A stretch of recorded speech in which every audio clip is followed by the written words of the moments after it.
Good evening, Cubes of the Cash. Gary B, the casual comic guy here, and joining me this Tuesday as co-host, we have Steve, the voice White. Steve, how you doing this evening, sir? Everything is excellent. Good day, everybody. Stop being a hoser, eh? All right, sweet. I know you and I are loving it because our winter's over. We got nice weather. We're taking it. Done. Right, and our guest of the hour. My winter's over too because I live 5 minutes away from Gary. He does. Perfect. I may or may not cat watch for him once in a while. He cat watches. So if the cat crawls on my shoulders later, that's unavoidable. She's my art director. My art table's over there. She sits on and watches me draw. And of course, the man of the hour, Mr. Ken Wheaton. So channel artist for me, my Keepers of the Cash, my Keep It Casual, my face logo, all that was designed by Ken. He also has done work for Nick's Kicks and Comics, Rob's Fat Stax, Jimmy from Small Town Collectibles. He's got a little comic art imprint here on YouTube, always taking commissions. We're going to let him speak about himself here for a minute, and then we're going to say hi to the chat, and then we're going to come back for his first book. So, Ken, fill everybody in. What have you got coming up? What's going on? And who are you, and what are you about? Yeah, well, this is timely as tomorrow because it is available tomorrow. It's a Betty and Veronica Friends Forever Sleepover special, and I drew the cover for this for a store in Elmira, New York. Heroes Your Mom Threw Away. Great name. And it was just about an hour ago. Archie Comics Official just put it on their Instagram for all of their 1.7 million subscribers or whatever you'd call it to see. So other things that I've done in the past, I drew a lot of things for Bongo Comics. I did Simpsons comics, Radioactive Man, Bart Simpson. We did one of the Treehouses of Horror books. And then I drew for IDW, most notably the Popeye ongoing series. I drew about half of the issues of that. I dabble with covers. I've done about coming up on almost half a dozen Archie covers so far. I've got something coming up for Mad Cave in a couple of months, and all sorts of stuff. So a lot of fun. Amazing. Nice.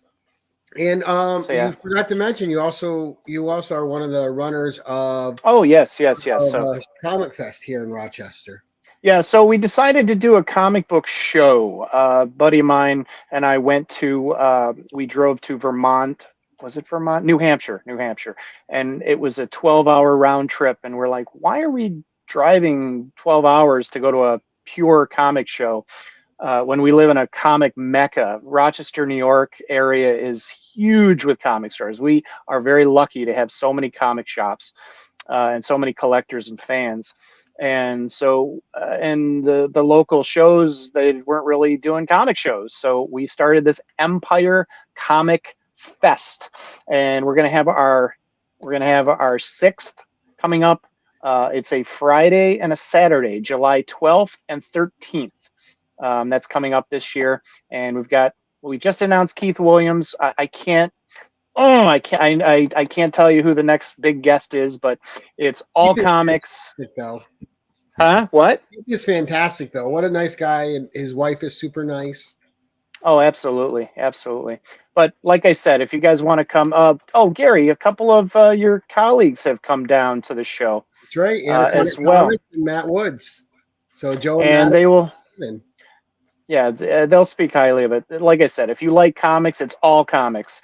You won't find many Funko Pops at this show, or root beer vendors, or swords, or things like that. We have pillowcases with Harley Quinn on them. No, none of that. Just vintage comics. We love it. So that's awesome. Empire Comic Fest. You can go to the website empirecomicfest.com and check it out. And we're on Facebook and Twitter and Instagram and everything else. That's it. Right. And you guys have from Platinum Age all the way to modern there. Yeah, we've got about 40 10 by 10 spots of all comic vendors. So we've got about roughly 35 comic vendors that are just comics. And I know And when Matt usually- and Joe went there with me, they found some issues that they had been looking for a while that were able to fill some holes for them. People are starting to travel to the show. They're coming from like 3-4 hours, and honestly, it's worth it.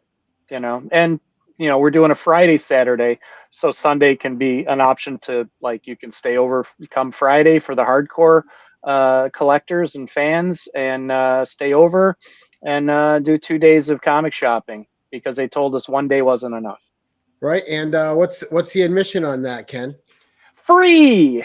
There you go. Holy crap. Free admission. There is an early buyer $20, which some of the proceeds, it's at the Rochester JCC, and they have a Jewish children's camping that we take some of the proceeds and donate that. So That was my Yeah. ESPN in the background. and that's it. Right, So nice. come to the show, look it up, and it's worth your time if you're a That's comic amazing. fan. And let's see. That was. There we go. If I have to itch my nose, I can do this. Right. That's right. Right Behind behind that. the screen. Well, we're gonna say hi to Rob real quick, who just joined us. Rob, good evening, sir. How you doing? Sorry, I'm late. Hey, Rob. That's all right. Hey, good to see you. How's it And going, then Ken? Fantastic.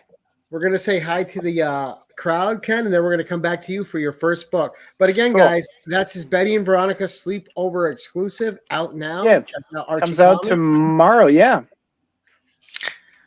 And you know my favorite part of that cover. I love the Sabrina floating the book. Oh yeah.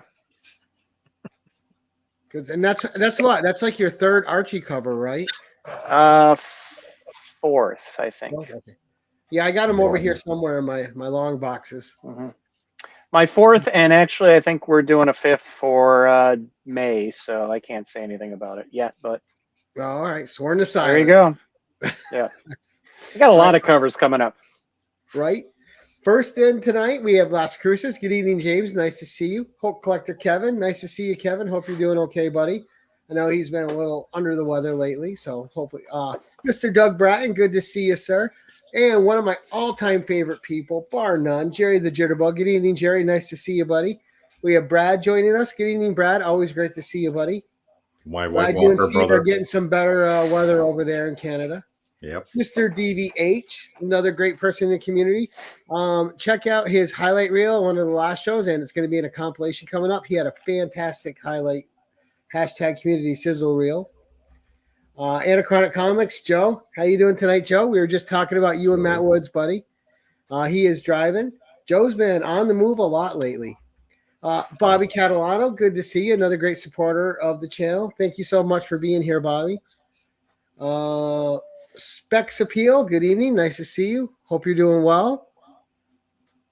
And we have, get through everybody here. We have Comic Cap Collectibles. Good to see you, Tony. Hope everything's well with you, sir. And Cali Comics, good evening, sir. Nice to see you. His comment on my reel for Whack Comics was funny earlier. And as people keep coming in, we are going to keep giving them a nod. Brother John Comics, good to see you, sir. Hope you're doing well. And but for the moment, Ken, we're going to kick it back to you and start us out with your first book, bud. Okay, so 10-1-1. So we got my first favorite comic, and this is Superman. Yeah. 302, and this is I am so passionate about this comic that people actually, my friend Carl Slominski's, he's a fellow comic book professional, and he's like, oh man, big dumb Superman. He's the way I describe it, big dumb Superman. So I mean, this is bonkers. Elliot S. Megan wrote it. Jose Garcia Lopez drew it, and it is the craziest. I mean, so it starts off, and Superman is like, he's big, and he like comes into his apartment and he breaks the window, and he like wakes up and he's like, oh, I must have super flexed in my sleep because my pajamas are torn. So then he realizes that he's growing because there's a headline in the paper that he's like, there's a picture, is Superman 9 foot tall? So he thinks about it, and he can't like dial the phone, so he takes his pinky finger and he dials the phone. He calls Ray Palmer, and he's like, "Okay, I'll fly right through." So he flies through the phone as the Atom, and he comes in, and he's like, He looks around. He fashions an X-ray machine out of a lead-backed mirror and a television. So he like looks at Superman's cranium, and he's like, "Oh my God! Here's what the problem is: you're growing, but your brain is not, so you're losing cognitive function." And so he fashions this helmet for him to wear so it'll keep it in check. So apparently Lex Luthor had sent a growing ray and infected him. So anyway, so then this is great. I can't make this up.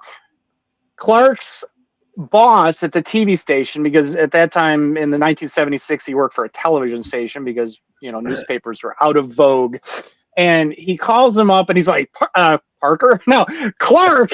It's like newspapers are out of vogue. Yeah. Who would have thought that would ever happen? So he's like, Clark, there's a rumor that Superman's 9 foot tall. You know him. Get a story. So he's like, oh, what am I going to do? And so he goes, okay. So they fly out. They fly out to the middle of nowhere. They make this makeshift TV studio, and they set 2 chairs facing each other, and Superman flies back and forth, changing costumes from Clark Kent to Superman, and he interviews himself. So, they look the same size. Well, clearly Superman has not grown taller, and it's just a rumor. And anyway, it is bonkers. I love it. I love it to death. Big Dumb Superman 302. And I actually took this to a convention. I took it to the East Coast Comic Con at the Meadowlands when they had it. This is pre-COVID, so years ago. And I was so excited. And this is one that I have multiple copies. I'm not one that buys multiple copies, but I whenever I see this comic, I buy an extra copy and I give it to people because I'm so excited about it. But actually, so this is an extra copy that may have someone's name on it at some point, but this one is signed. So I went up to Jose Garcia Lopez. I'm like, this was the greatest comic. Oh, my original. I do not have my original, but my original was so well loved. It's the only comic book I've ever drawn on. I wrote my name in red crayon, Ken, across the top. I loved it so much. So I told him, and I'm a raving lunatic to Jose Garcia Lopez. So here's what he does. He takes it. He looks at it. Puzzled. He opens it up, flips through it, shrugs, and signs it. He didn't even remember. This had the most the one of the biggest impacts of my young comic book reading life, and it was just a job to him. Right. So I went away and with my signed comic, I was so dejected and sad because he was kind of like, thanks, Ken, have a good one. Well, I mean, the guy's drawn thousands of comic book pages, thousands and thousands of comic book pages, and this was like 45 years ago at the time, So he's like, I don't know, kid. Okay, here you go. Glad you had fun. So that was my first favorite. I love that Move cover along now. that you've got. Of all things, it's not a jetpack.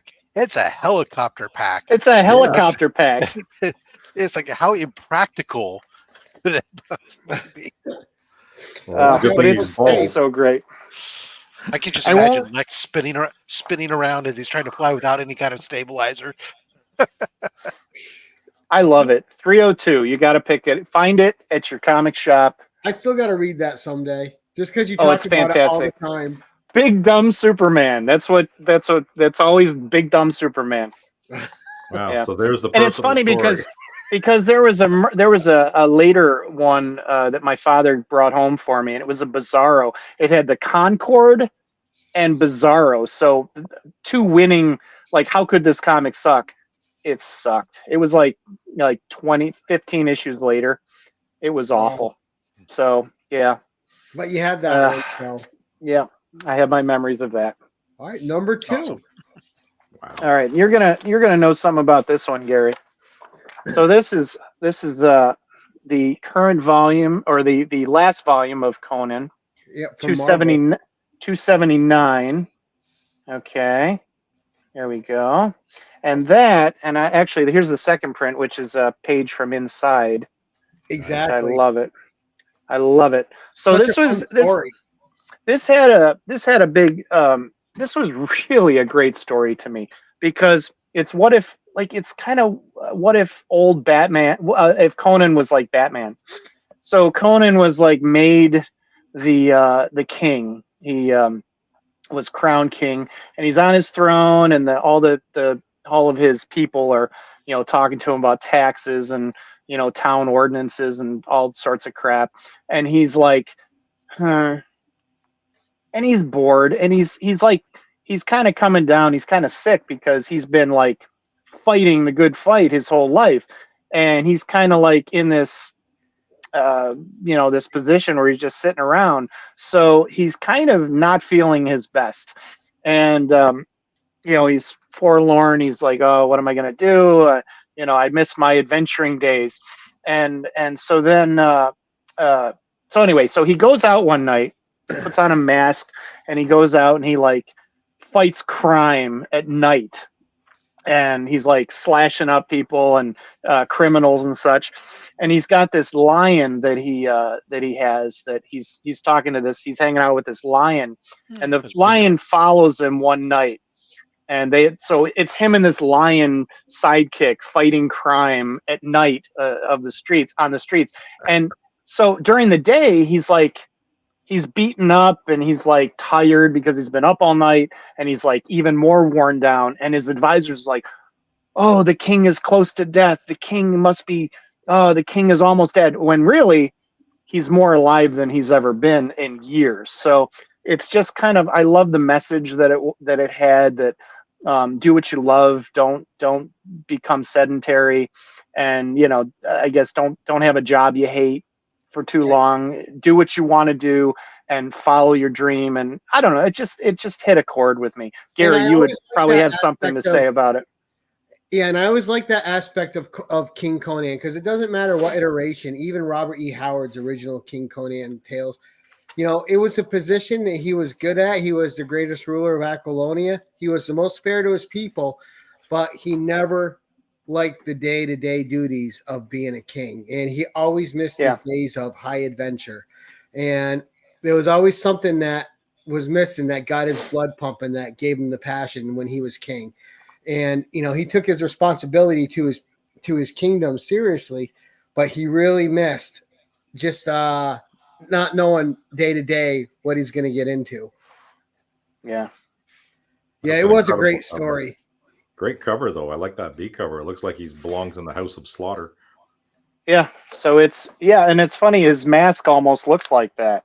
It does. He's got this. That looks like a cover of Something is Killing the Children right there. Oh, yeah. Look at this thing. Look at, if I can get close enough. You can see without the glare. That's him with the mask. Look at that image. It's great. Right? And I believe it was a guest artist, wasn't it, Gary? No, isn't it Esad Ribic? No, it isn't. It's Gerardo Zaffrino. Oh, Zaffrino. Oh, he was a guest Zaffrino. Zaffrino, yeah. It was fantastic. Best Conan book I've ever experienced. I love it. I like them all, but I love that one so much. It was such a fun story. And I remember that one as a standout. And I thought the B cover was even better. Mm-hmm. That's why I bought it. And I don't buy a lot of B covers. I don't buy a lot of multiples of anything or B covers, and that one really stuck with me, so I got that. Yeah. Nice. Well, I approve of that one. All right, number 3. I know. All right, what else we got? Oh, okay. So I was a little late to the party, but oh yeah, great series. Junkyard Joe. So yeah, so I just discovered this about last month. Everyone told me how great it was. They're like, oh, this Geiger series is great, and this Junkyard Joe is really great. And I'm like, I'm like, the Junkyard Joe I picked up. This is one that it was a black and white version that the proceeds were donated to veterans. Like they did $2 from every sale to veterans. So I picked it up, and you know how things go. Sometimes you pick something up and you don't read it for years Right. or ever. So it was in a box, and I'm like, and so what I did was I picked up that Ghost Machine anthology that came out this last month, and I was intrigued by the Geiger story, and I said, oh, I have a Junkyard Joe. So I read it and I loved it. It's fantastic. It starts in 72, and I love the whole universe that they built, where they've got these immortal soldiers, and they're all kind of soldiers. You've got the Redcoat and the Junkyard, the Junkyard Joe and the Northerner, and then you've got Geiger from the future, post-apocalyptic future. So should I talk about it? Do you guys, if you want to. People know the story though, don't they? Oh, not this everyone. one, Maybe. well, it kind of, so I don't know, to get you to read this, it starts in 72 with this platoon at Vietnam, and this mysterious soldier shows up, and he's it's funny. I just thought this. My friend Carl that talked about Big Dumb Superman. He's like, we should do a YouTube channel where you just try to describe books, because you don't, it's like stuff I haven't read in years. But this one's pretty fresh in my mind. But they, so anyway, so it starts with this platoon, and this mysterious soldier joins them. He doesn't say anything, and they're like, oh, you guys awfully quiet. Yeah, okay. So he's with this platoon, and he doesn't talk. They don't know where he came from or whatever. But so the Viet Cong attack, and he tackles this guy, and they rip his face off, and he's a robot, and it's like, oh, okay, and they're all in shock. They don't know where he came from. He doesn't talk, so they don't know what's going on. So they're like, and he stays with the platoon, and they're like, yeah, he must be our guardian angel. So this one guy, Muddy, tries to coax him to come and join the group and play some cards and stuff, and so they become quite fond of the robot, and so they're in a big firefight with the enemy, and most of them end up dying, and Muddy survives, and Junkyard Joe is recalled. He's this mysterious voice in his head, come back to base, your mission is over. And we turn and we see it's Kissinger and Nixon in the war room, and he was collecting intel that they couldn't win the war. Oh. And so then Muddy wakes up in the hospital, and he's the only one who survived, and he's like, what's with the robot? Where's the robot? And the doctor's like, you're going to go out of here in a straitjacket if you don't shut up. There's no robot. We don't know what you're talking about. And that's how the first issue ends.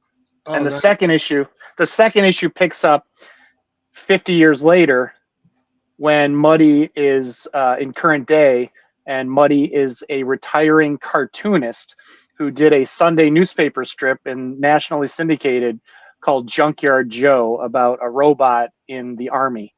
So, and that's it's so well written and drawn.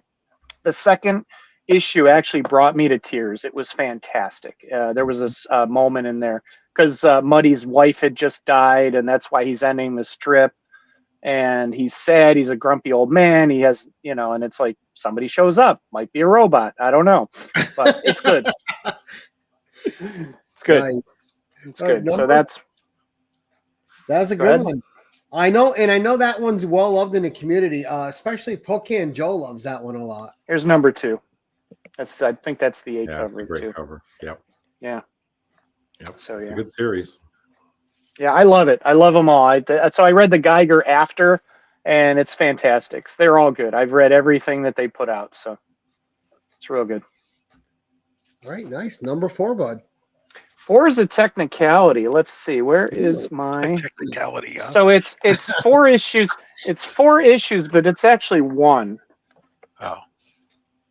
If you can see that, it's a treasury-sized Batman where Neil Adams, Raja Ghul.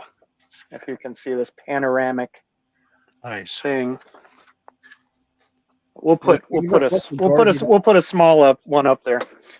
So yeah, I do have the issue. So it's consisting of so that collected issue 232. My other copy is slab. Sorry, 242, 243. Whoops, Well, as I that's the drop end of things. those books, yeah. They're not valuable or anything. Sorry, it's in a bag. There you go, and 244. So it was they skipped 10 issues and then they did 3 more. Yep. Oh, Nice. let me take this out. That one's signed. That one's signed by 2 of the 3 creative team, and I had at Mid Ohio Con back in '95. I had Dick Giordano sign this down there, I think. Such a Oh, great nice. cover. There it is. Yeah. And then later on, I had Denny O'Neil sign it on the moon there. And I always thought that I'd have Neil Adams sign it because I knew Neil Adams. I know his daughter Zia very well, and I saw Neil Adams in a lot of shows. I never got it signed because you always think you're gonna have time. So if you have something that you want signed by a creator, Get after it. get after it. So, interesting thing about this. Do you guys know? You guys probably know what's the mistake on this cover? Do we know? There's a famous mistake. If it was a Marvel comic, if it was a Marvel comic, it would be a no prize. Well, I mean, for one thing, there's Batman's got 2 sets of pants. Yes, that's it. That's it. That's it. Yeah, he's got the suit, but then he's wearing pants. So I don't know if it's a coloring mistake or if they told him that. Told the Comic Code Authority colorist that the Comic Code Authority said you can't have him without pants on, but he's got underpants on, you know. So no I bare don't know. bat legs. Yeah, no bare bat legs. I don't know if you ever tried holding a suit by the collar and have the belt stay in place and the outer short over the leggings, but it just doesn't work that way. Especially when it's loaded with as many utilities as Batman would keep in his utility belt. Right. Yeah. But this is great. I don't know if you guys have read this story. I'm sure a lot of people have because it's famous. But it's the first appearance of Ra's al Ghul, and he just shows up in the Batcave. Robin goes missing, and Robin's been kidnapped, and Ra's al Ghul shows up, and he's just So this is when Bruce Wayne was not living at Wayne Manor. He was at so he goes to the Batcave for something. He wants to use the Bat computer or something, and Ra's is there with his bodyguard, and he's like, what? He's like, well, I figured it out. Batman would need a certain amount of resources and this and that and this, and I deduced that you were going to be Batman. So that's how he shows up, and he's like, we need to work together. My daughter's been kidnapped as well. And the whole time, Batman knows he's being set up. Like, he goes on this trip with Ra's al Ghul to follow these clues to find Robin and Talia. And all the time he knows it's a we find out all the time he knew it was a trap. But and then he's Batman. He's the world's greatest detective. So, he found out Batman, but Batman knew all along what was going on. So I loved it as a kid. It was my favorite thing. This is what's that? Wilbur said that they were jammy jams. Yeah. Okay. Like, yeah, and I know. Yeah, that treasury's nice. Yeah, this is my second. This is like I said, a lot of this stuff I've replaced because it's just. I shredded it, when I was a kid, right? Which is going to bring me. Yeah, it's well loved. It was well loved. So this is a more pristine copy, but trust me, there's over there in the closet somewhere. There's a shredded up version of it. Well read, well loved. So yeah, that's okay. That's the one you read, and you keep that one pristine. Yeah. There you go. Well, treasuries are hard to store. They've always very hard. There you go, Ken. You already sold one person. Dr. DVH, your Junkyard Joe review has finally got me motivated to read it. Thanks. Oh, thank you. It's great. You'll love it. You'll love it. Well, DVH, you got to get Geiger first because that's where he first appears in that. So grab You know what? Geiger I and then read get I read Comparison. them out of order, and it didn't matter. It did not No, it matter. didn't. No, it doesn't. No, I read. What did I read? I read that short little, the Ghost Machine. There was like a short Geiger story, but Yeah, but well. I had the Junkyard Joe, and I read the first one, and I swear I had to go to the comic shop and find the 2 through 6 the next day.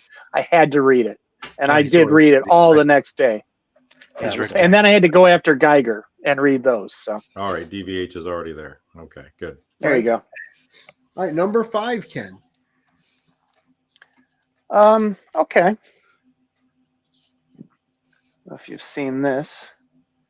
Oh, okay. I haven't heard of that book in a long time. So this is The Amazing Screw-On Head, and it is a story by Mike Mignola of Hellboy fame. And this is something he just drew on a lark, and he drew it he made it up as he went along, and he published it as, this is the hardcover, but he published it as a one-shot. And it is crazy. So there's the Amazing Screw-On Head, and he is just a head, and he bounces around, but he's got a screw for a neck. So he is an agent of for the United States government. So he gets a call from on the viewfinder from President Abraham Lincoln, who has a mission for him. So he calls his butler, Mr. Groin.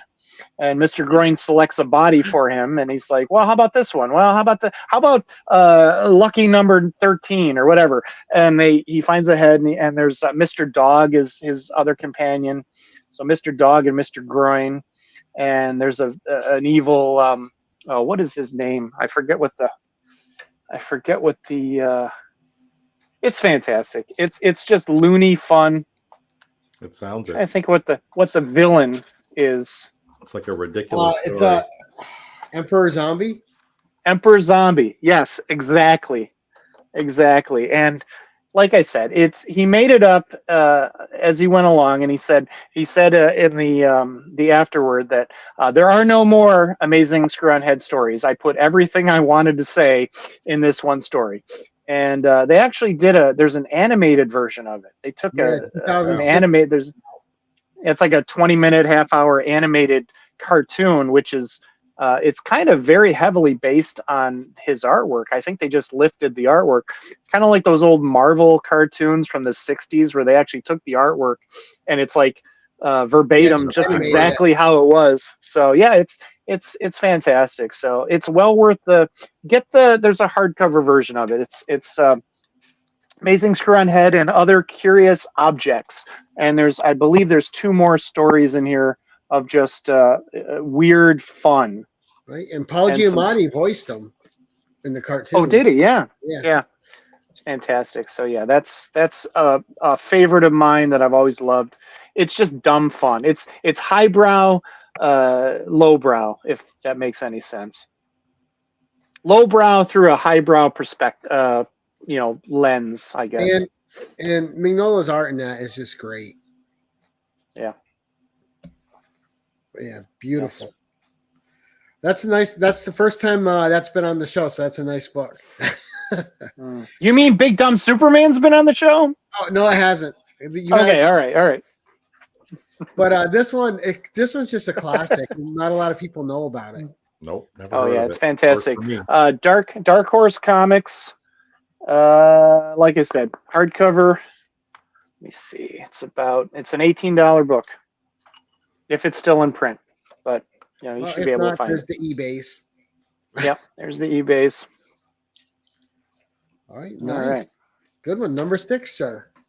Okay, let's see. What do we got? Oh, okay. I did not know this they made one's- a hardcover of that, though. That's cool. Yeah, I do have the original one shot somewhere, but I have 20,000 comics behind me, so I don't know. Okay, so the next one is, so it's Fantastic Four 89, Ooh. but is it? No. It's actually and Marvel's Greatest Comics 71. So this is how I read it as a kid, because I was not born when that was out. So I read it like this. So these are kind of the same story, and it's the best damn Fantastic Four story. It's amazing that the first one I ever read was the best ever. It's amazing. So what happens in it then? I don't know. So this is crazy. So Reed stretches, thing gets hard, she turns invisible, Johnny Flame catches fire. I thought this was a family show. So so at the end of 88, we'll just leave the original there. At the end of 88, Sue had bought a new house in the country. They wanted to get away from the Baxter building. So she bought a mysterious spaceship-looking house from a mysterious realtor. Yeah, there's red flags all over the place going on here, where, it's like, what? First of all, it looks like a spaceship. It's like, oh, let me see if we can show you. Yeah, this is the house. This is a house that they bought in the woods. And they buy this house, and they're like, and they can't, like, it's like, everything about this purchase is fishy and mysterious, but hey, they're gonna move in, and so it ends up being a trap by the Mole Man, and it's just the whole issue is a fight with the Mole Man, and honestly, it's just a lot of fun. It's well drawn. The Kirby is at his peak of power, and it's just a fantastic. It's just, I can't really. It's just a lot of,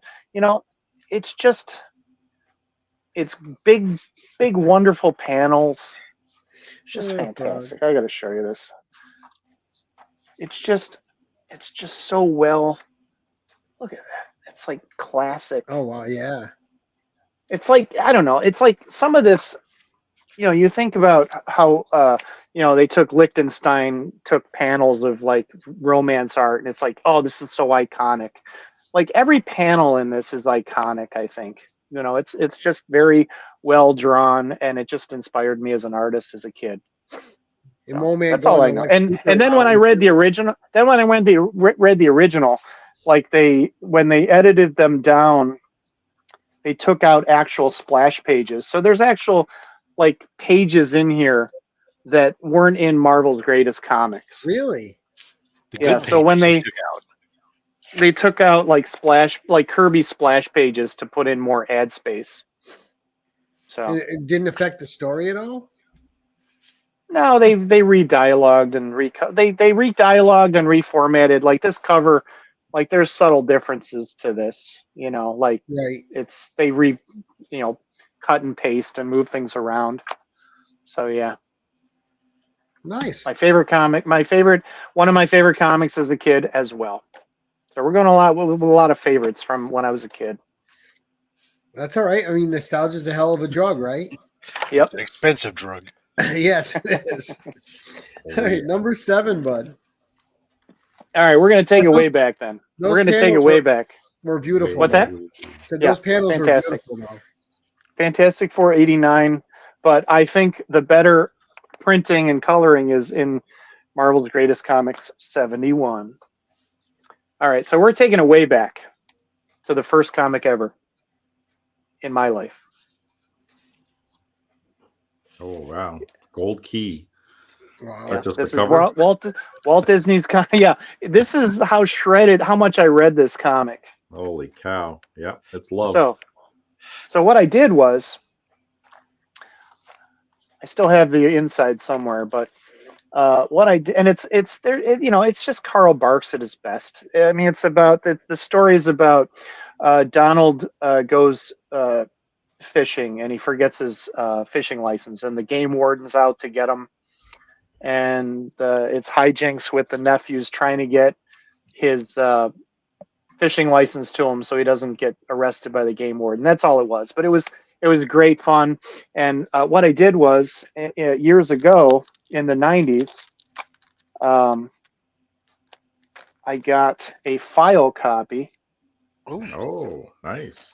So it's actually, I have a pristine copy I bought it from Steve Geppy when they got a collection of file copies from Western Publishing. Now, for So for those of you watching, I who don't think know I what a paid. file copy What? is. It was never distributed. Yeah, it was just in their library of files. The company had files of comics that were just put away, and usually just well preserved. A lot of companies did So, that. Yeah, and this is another one I got when I bought that file copy. I got this file copy because this was an early one too, and which was based on a reprint. I actually bought the original from the 50s that this was from. And it's got a yellow background for the cover, and I couldn't locate it because I had too many comics.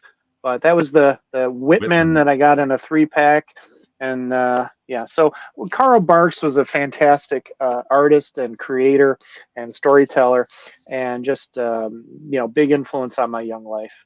They're not as popular as they were. A lot of the Carl Barks Duck books were in the 70s and 80s, people were, when he was still alive and he was retired and, 100 years old or whatever, people were like loving this stuff. But I don't know. I guess people don't know enough about the Carl Barks, Donald Duck and Uncle Scrooge stuff, but it was fantastic.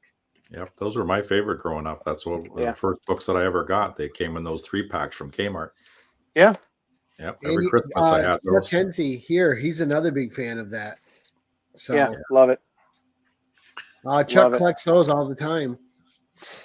Yeah, I wish I could have found the. I had just picked it up a few weeks ago, and I don't know where I put it. But the original, it's like the same art, but and I always thought because they always say in the first page, reprinted by popular demand, and it's like, who's demanding this? But hey, apparently. Kids are writing. Right? Kids are writing like my dad said this was a great story. Please reprint it because the turnover rate was every 5 years you'd have a new readership. So who was demanding these reprints? No one. It was. Now, is Donald Duck your favorite Disney character, Ken? Yeah, I think so. Yeah. Yeah. Nice. Yeah. All right, just because of Carl Barks comics. That's all right. I mean, the artists are known for certain characters, right? And they become iconic from them. Absolutely. Am I talking too much? We got to move it along? Oh, you're good. Yeah, right to number 8. Okay. This is so this was 10 issues from Vertigo, and but I read it in this form. A graphic novel. It's called Day Tripper. Oh, never heard of this one. Nope. This is Gabriel Ba and Fabio Moon. They're 2 Brazilian creators, brothers. It's like Shaggy and Scooby-Doo on the cover. Yeah, it does too, doesn't it? So, this is how do I describe this? Oh, it's autographed by them. One drew a sketch. One drew a remark, but they're both their signatures are on there. I was lucky enough to meet them at the Toronto Comic Arts Fest pre-COVID. All time is lost before COVID, so we don't know. It was maybe 6-7 years ago. But so this is a 10-part series, 10 chapters, and it's about a young. It's about a 30-something-year-old man. He's the son of a famous South American writer, and he himself writes obituaries. And each chapter is him at a different age of his life, and it is every chapter deals with a pivotal moment in his life: his first kiss, his first love, the death of a pet, when his first child was born. And each chapter ends with, how do I say this? Each chapter ends on a tragic note, and it's horribly depressing, but it's uplifting and inspirational all at the same time, if that makes any sense to you. But it's fantastic. It's one of the best. I took this to camp. I was at a camp with my dad, camping, and I took it with me, and I could not put it down. I read the whole thing in like 2 sittings, and it's like 10 chapters, so there's a lot of, but it's fantastic. I'm sure it's won plenty of awards. Yeah, has anyone read it? Never heard of it. Never heard of it. Yeah, Day Tripper. It's fantastic. It's the best thing you'll read. So go out and find it. Like I said, it's Vertigo. There's probably a deluxe hardcover. There's a trade paperback, and there's back issues. So yeah, that's that. Good thing I got my comic shop on speed dial. Right. All right, number 9, Ken. Okay, what do we got? 2 left. Oh, 2 left, and then two. All right. So this was funny because I never do cover buys. I don't buy something because I like the cover. But I love the cover so much, I bought this. Oh, there you go. I got that here too. Dazzler. And actually, this is the copy. Yeah, Greg Land signed it. He's controversial, but he draws from photo reference. See photo references. Well, most artists do, so get over it. This is fantastic.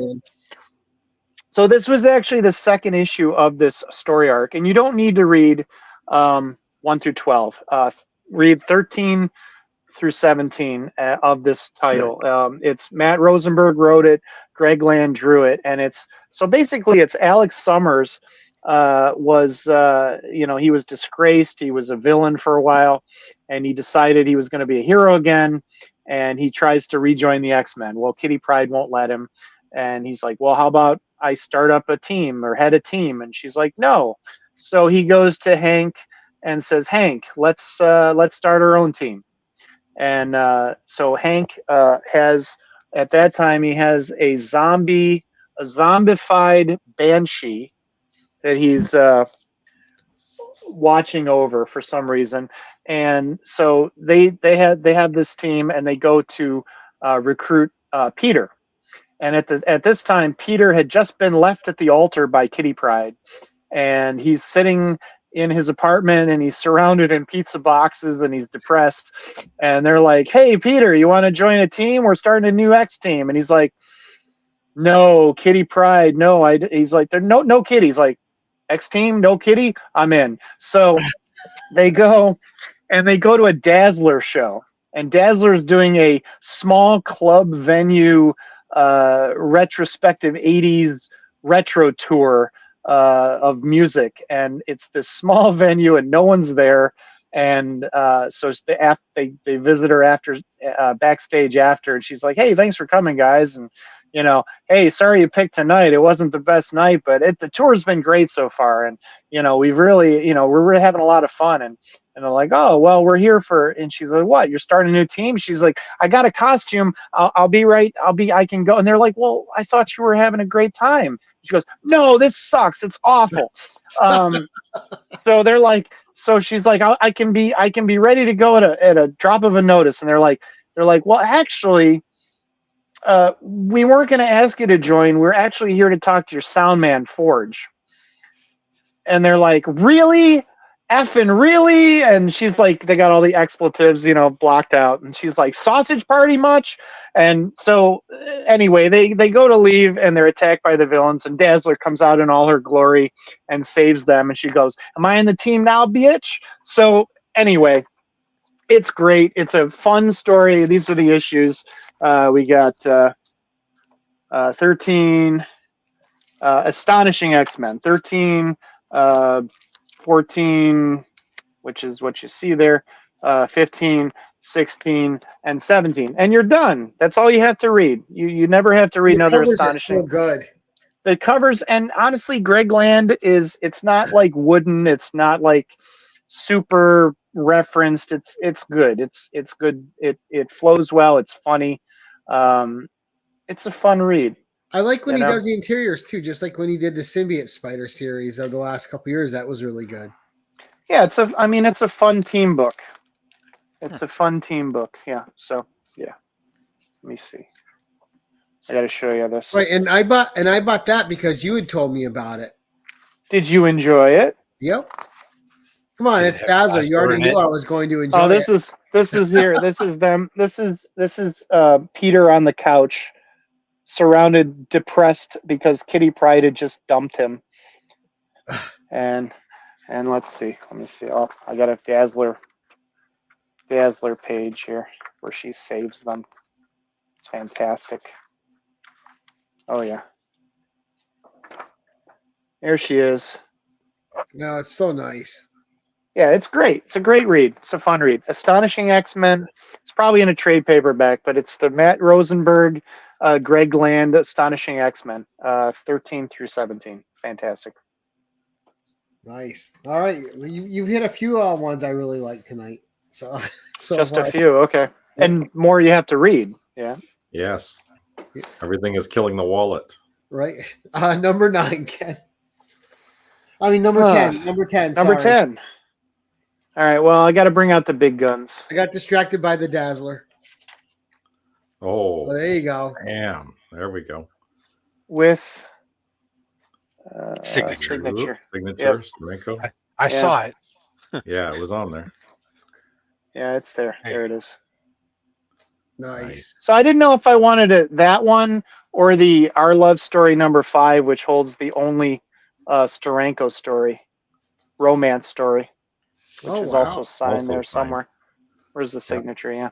So that's actually I just want to talk about this for a second as a little bonus. It's got John Romita cover. It's got a John Buscema story. It's got a Gene Colan story, and it's got the only romance story drawn by Jim Steranko, and it's pretty fantastic. And I searched for like 10 years to find a good copy of this, and Jim signed it for me this last year along with this.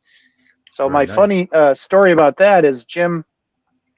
I've met Jim a couple of times and hung out with him. Jim Steranko, he's a really a straight shooter.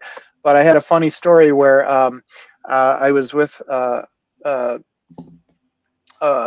young lady, and we went to Jim Steranko's first show in Canada in 40 years. It was a Windsor, Ontario Comic-Con. It was a one-day show, and he was doing the night before. He was doing a gallery talk and presentation. So we dressed up nice and sat in the front. There was about 30 people there, and he walks in and he's like, "Oh, you two dressed up for me?" And we're like, "Sure, yeah." And so he gave this talk, and it was fantastic. It was Jim Steranko being Jim Steranko, and we're hanging out and with his agent at the time, Spurlock, and so the gallery owner said, "Hey, can you give Jim and his agent a ride back to the hotel?" So I'm like, sure, okay. Just give him to some random person to say, "Hey, will you drive this guy?" Yeah, so I didn't want to. Got an honest face. And it was like December, and it was frosty in Canada. It was an icy, snowy night in Canada, and I had a Ford Mustang, and it was all iced over. So we get out, and I'm like, please God, don't let me kill Jim Steranko. So, so I'm scraping off. So it's covered in ice. So I'm scraping off the ice. The other two get in the back. Jim, of course, gets shotgun, and I'm scraping off the windshield, and it's defrosting. But so there's enough that I can see. Yep, you just need that clearly because it's only a few, like it's only like a kilometer to the hotel. It's a straight shot. And so Jim gets in, and as I don't know if you know, Jim Steranko is a short man, so he sits down, and his eye line is where I haven't scraped, and he's like, "Do you want me to help?" And I'm like, "Oh no, I got it. I can see fine." So we start off, and I'm nervous as hell, and we're driving. It's a straight shot to the hotel. We get almost to the first stop sign, and my car is like bing, bing, bing. And I'm like, "Just ignore it, Ken. Just ignore it." And then I start off again, and my car is like bing, bing, bing. And the two in the back are like, "What is that noise?" And I'm like, That is my car asking Mr. Steranko to put on his seatbelt, and I am not going to ask him to do that." And he goes, "You're damn right you're not." So that was it. So yeah. Lovely man. Right. Lovely man. Disregarding of all the safety in the stories of him are winter, north fun. of the wall. I got more stories, but we gotta go. That tells you Sure. that he's got a set. I'm gonna get in this car with these strangers. I don't know who they are. I'm gonna get in it. I'm gonna get in it with he can barely see out the windshield. And I ain't gonna put my seatbelt on while he's driving on snow and ice. Let's rock and roll, baby. That's Canada. I gotta show you one more thing. So when I saw him this last fall, I had to get something from him, and it cost me a little bit of money, but I got a professional discount of a little bit off. But Ooh, Nice. wow. Nice. I had to do it. I don't Amazing. Blame you. It was like a week's salary, but it's okay. It was a lot. You don't need to eat that week. It's fine. Yeah.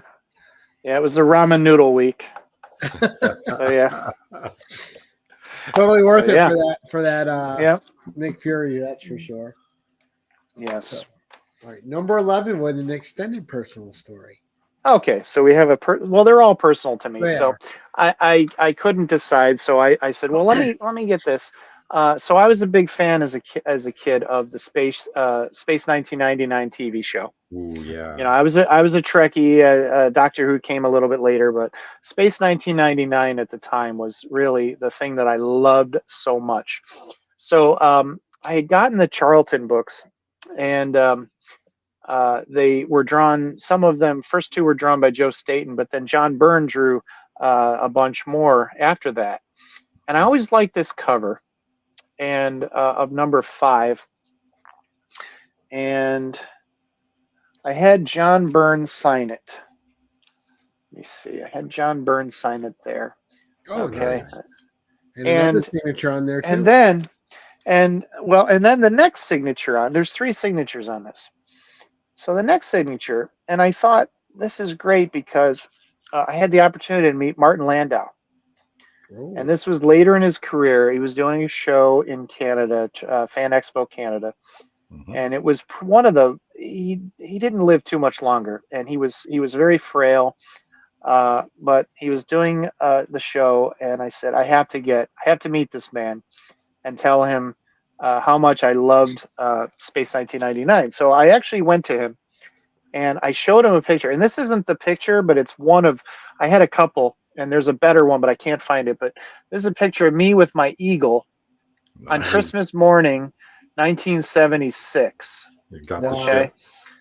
And I showed him these 2 photos, and like, he's old, he's frail. He looks down and he's like, he studies them, and he's like, he looks up, he looks through me right in the eye, and he's like, that's actually pretty great. And he smiled, and so he signed this to Ken. Let me see if you can see it.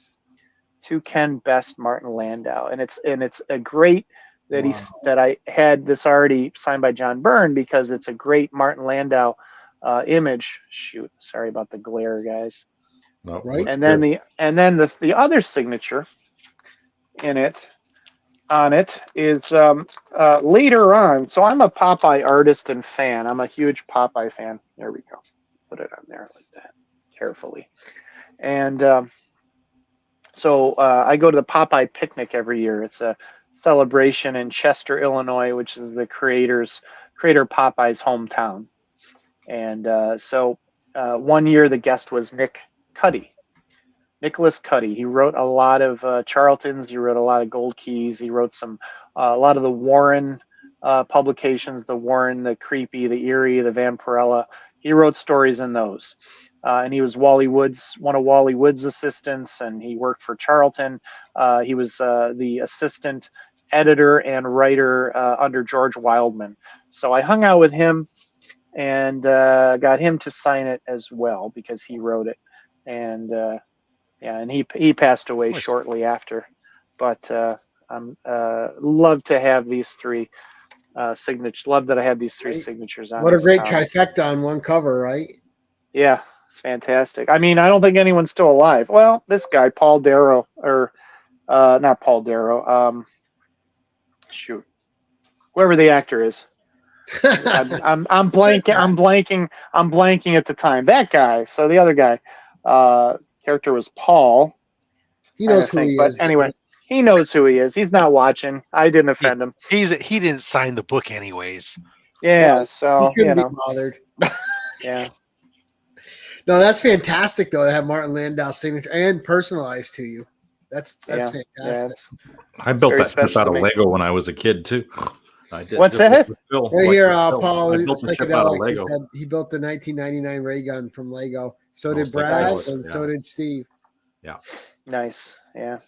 Yeah, I love the show, but you know, it's slow moving and dull at this point, but you know, I showed And my girlfriend. it's I free to showed my watch on girlfriend and Tubi. I love it still, but I made my girlfriend watch an episode and she's like, "Don't ever make me do that again." Yeah, so some of the stuff that you have very fond memories of, it's best just to have those fond memories Just let it because go. revisiting it sometimes is just, Yeah, it's painful. ooh, yeah, Yeah. no. What was I thinking? Yep. Yeah. Well, you know, kits you are got your terrible. nostalgia rose-colored glasses on, and sometimes you That's go right. back. Sometimes Rose-tinted it's still glasses. good. Sometimes you're like, "Ooh, what did I see in this?" Well, you know, you see, I always see what I saw. It was It's also a just different time. through a modern lens. It's sometimes things move slow. Sometimes these special effects aren't as good. You always get the kid nostalgia, though. Hopefully the acting and the stories hold up, and you just kind of like. I love old Star Trek. I'm a Trekkie. I love it. I love the original series to Yeah, death. it's so I good. love it. I'm like a refried first generation. I mean, it went off the air like a year before I was born, but I kind of caught it early in reruns Star Trek. So And I you know, like this when you was get the on. mistake in the episode, like when they're holding a big foam rock against themselves or something, where they're Oh trying yeah, to make the prop work, it's great. It's all great. It's all good. and they don't break character the whole time. It's awesome. Yeah, They hold nothing to the old cereals, buddy. yeah. No. All right, so I guess that brings us to your spec pick. Well, as I was telling you that I don't spec because I buy things to read and collect. I collect, and I'm glad, and I like to take care of stuff. I like high grade books, but I'm not like the only slabs I own are ones that are signature series. Like I've got some Stanley ones that are signed. I've got a couple, you know, and things that people have given to me. You know, so I've got about a dozen slabs. So I don't spec. I don't buy multiples. I don't buy to resell. But that having said, if you want something to put away, and I tell people this, I tell people, okay, get that Ultimate Spider-Man #4 or Ultimate Fallout #4 because that's what's gonna. But everyone says that, but I mean that's the thing. But what I'm looking at is what I think people should pick up. People should look at the undervalued, and sometimes they are valued because there's some value to what I'm going to show you, but there's I think some of these things are underappreciated, and this kind of represents a school of thought of specking. And there's your SpongeBob #1. Now he had appeared in Nickelodeon magazine before this, but this is the first actual comic book appearance of SpongeBob, and very desirable. But here's the thing: if you can find a copy, get one at a reasonable price because you can't find them. And the whole series of SpongeBob and The Simpsons, you can find a Simpson 1 pretty easily, but try to find, you know, issue 78 or 142, those books are desirable. The SpongeBob's, the Simpsons, some of those Cartoon Network stuff, the early appearances of Dexter and Powerpuff Girls and Ben 10 and all this stuff that, you know, people at the comic shop, 10, 15, 20 years ago said, oh, that's all kids stuff, kids books. And now people are nostalgic for that stuff because, like much, the same as Scooby-Doo. If you look up a gold key, high grade gold key Scooby-Doo #1, that's going to run you, $1,000, $2,000, $3,000. Because it's something we loved as a kid. No one saved them. No one thought much of them. And that's the same thing. Nostalgia, you were saying earlier, nostalgia is a powerful tool. So all those cartoon shows from 5, 10, 15, 20 years ago that had comics, get those first appearances, get those SpongeBob comics. My God, it's hard to accumulate a high grade run of SpongeBob. It was only from a few years ago. It's almost impossible. Had a great print run. Like, you never see those anywhere. Hey, I mean, what you and I are in. You don't see them. You don't see them. Yeah, you don't see them anywhere because people buy them and people save them when they see them. These are put out by Bongo, and like I said, we had in the shop. I bought at an antique mall. I got 70 issues of Simpsons comics for $2 a piece. Well, I brought them to the shop. The owner, Chet, sold them on Whatnot. They were gone a week later, all 70 issues. And he sold them for a lot more than I paid for them. It was a lot. So, I mean, people bought them at multiples of what, so that was one where somebody undervalued Simpsons comics, and they had them for sale for $2. I bought them.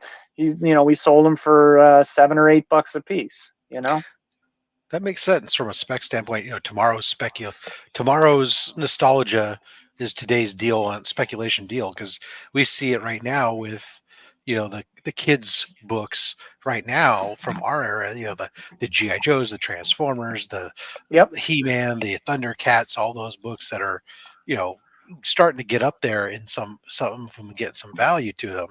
That this is that same type of thing, except in much lower print runs. Yeah, and stuff like that. Even harder. Try finding Sonic comics from Harvey. Was it Harvey and Archie? I think put out Sonic the Hedgehog. I think they're still putting out new ones, but and things that you can look for. Invader Zim. Even Rick and Morty, because I mean it's kind of it's cartoons. Some people don't think of it as something that's going to be valuable. Right. Anybody wants a copy? There's one on my comic shop. SpongeBob #1, 4.5, $60. That's cheap because Jeez.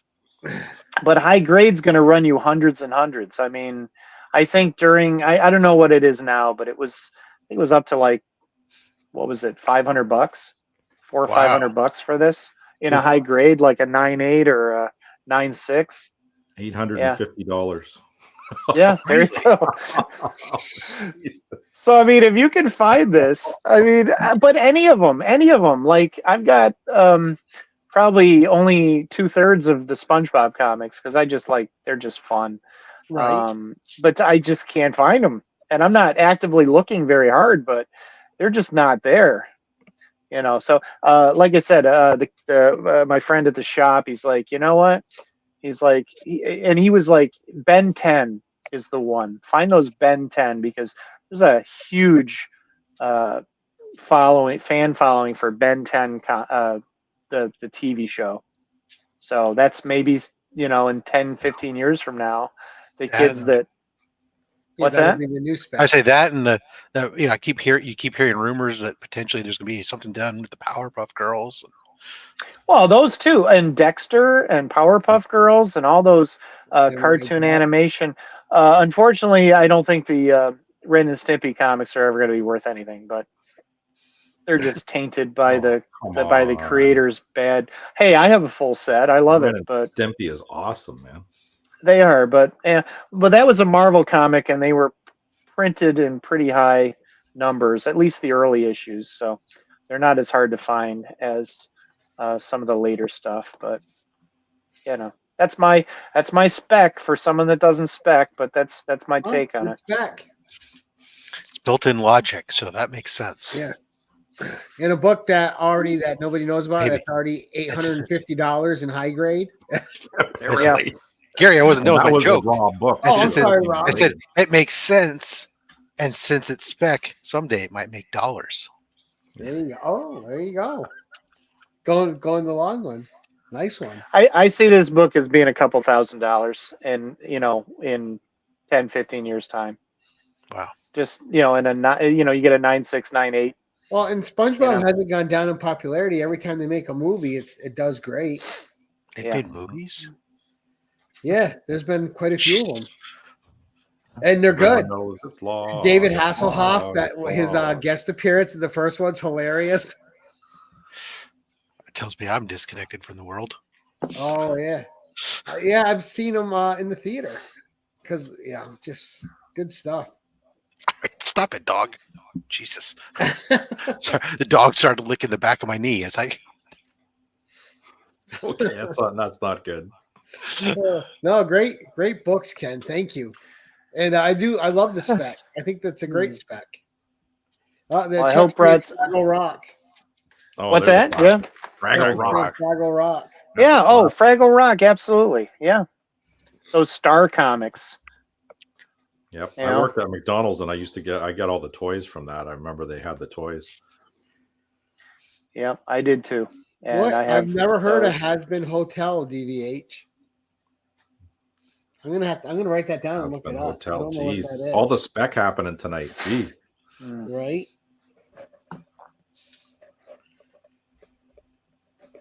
There we go. So all right, great stuff, Ken. That was amazing. Thank you so much. It was great seeing all those books, especially the stories, especially like the Conan and Dazzler. Well, those are for you too. But the Amazing Screw-On Head was awesome to see.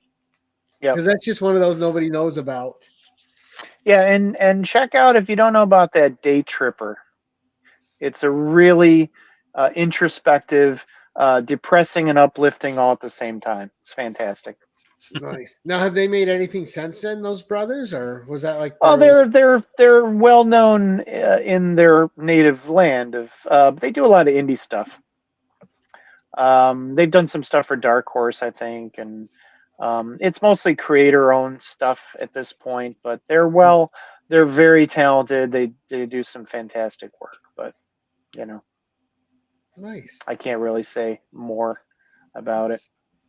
All right, well, we're going to do like we do. We're going to go around the horn and see what everyone's got coming up. Rob, we know we start with you on Tuesdays. What you got coming up for us, bud? Well, Thursday I do have a video dropping. We'll do a mystery box. Play treasure. $100 mystery box from the immortal Biggie Shack, as he was raising funds for his trying to acquire a Hulk 181. Thought I'd throw $100 his way, grab one of his mystery boxes that he built up, and I just got done doing all the pricing stuff on it. And holy Toledo, it's not trash; it's fire. I wouldn't expect anything less from Biggie Shack. Yeah, and then Saturday I'm back with Only Slabs, our live show on Saturday. We got Big Ronnie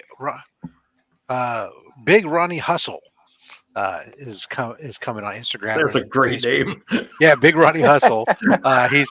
He's a big ASM guy, especially McFarlane Spider-Man. Like that's his Spider-Man McFarlane #1 is like his big go-to thing.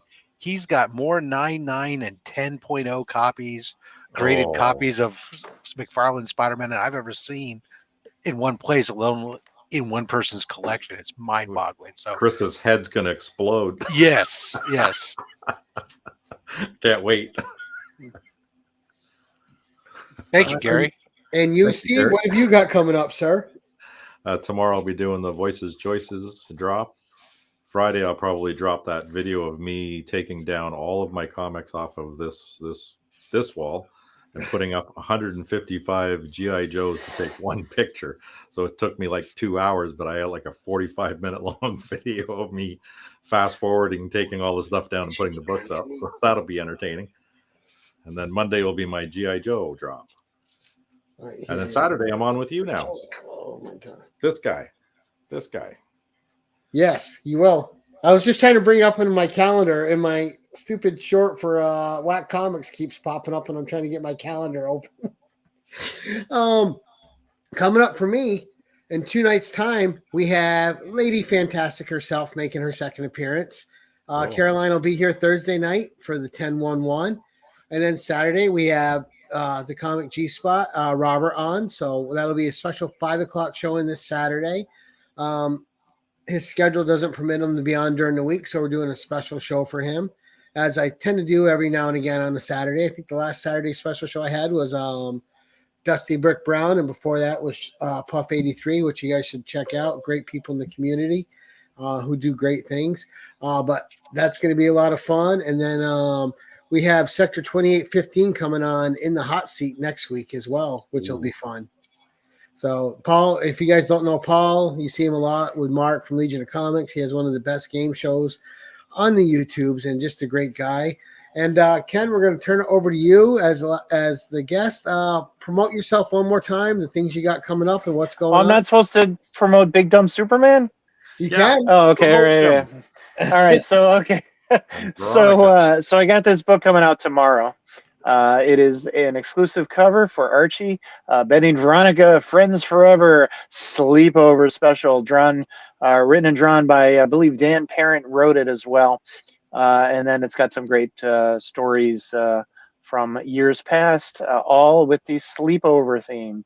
And like I said, this is available only through myself or Heroes Comic Shop in Elmira, New York. Heroes your mom threw away. Or you can contact me, artist Ken Wheaton, at Instagram is a good way to catch me. And your link is in the description below. It is. Okay. Awesome. So yeah, you can get a copy. We only did I believe 300 copies of this, and they just posted it on Archie's official Instagram. So and for a few of your previous Archie covers, you can contact Rhino's Comics when you did the exclusives with him. Yep, and I've actually done a few other exclusives for other stores too. So yeah, that's it. And also Empire Comic Fest, empirecomicfest.com. It's coming up on July 12th and 13th, and it is all comics and comic guests and none of the nonsense you see at other comic shows. It's all comics, and it's worth the trip. Nice. Excellent. Well, Ken, thank you very much for coming on tonight and being a guest. As usual, thank you to my co-hosts for coming on and adding your perspectives. Always appreciate everybody. And for everyone that was in the chat tonight, thank you so much for coming out. Please check out Ken's links in the description below. If you want to get any of his exclusive covers, just message him through IG and he will get together with you and you guys can purchase them directly through the artist, which is really cool. So make sure you get that done. And as we like to end this thing, as always, keep it casual.